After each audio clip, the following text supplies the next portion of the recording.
Welcome to another video from my Procedural Planet generator. In this video, I'll be showing how to use the new feature of painting your own continents. If you haven't already, I would recommend watching my previous video on my planet generator, just so you're familiar with some of the features. Alright, so the first thing we'll do here is go over to the Shading tab, and here you'll see all our nodes that we'll be using. Select the image node and hit Shift-D to duplicate it. We'll move it over here, and then expand the section that says Custom Image. Now we'll create our new image. You'll want to specify a decent resolution, at least HD I would recommend. Now this next part is very important. When you select your color, make sure you bring the alpha all the way down to 0. This is the only way the image will work perfectly. Alright, so now we've created our image. Now you hook up the color to the image input, alpha to alpha. Then you can drag the image influence up to 1. And now we're all ready.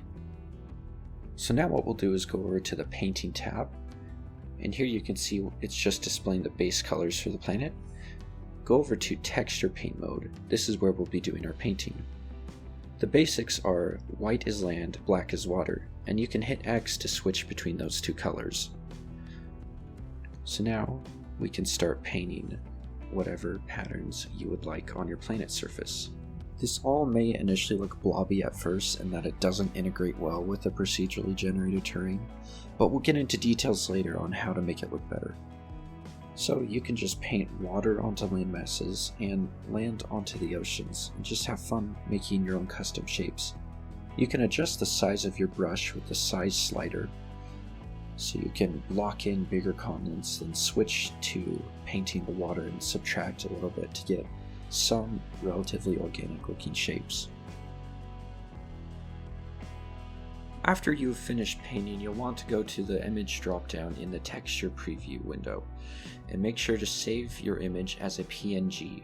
Be sure to save your image every time you make edits on it so that you won't lose any progress. Going back to the Shading tab, I'm going to show you how to make what you've painted look a little more natural.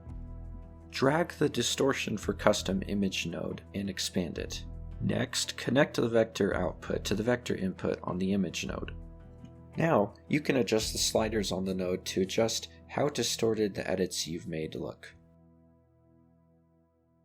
Quick side note, to erase the edits you've made so that you can see the procedural terrain again, you'll need to switch your brush blending mode to Erase Alpha. Anyways, that's all I have for this tutorial video. Thank you for watching, and thank you for using this tool. I hope you find it useful for whatever projects you have. Be sure to refer to my previous tutorial video on how to bake this texture into a map you can use.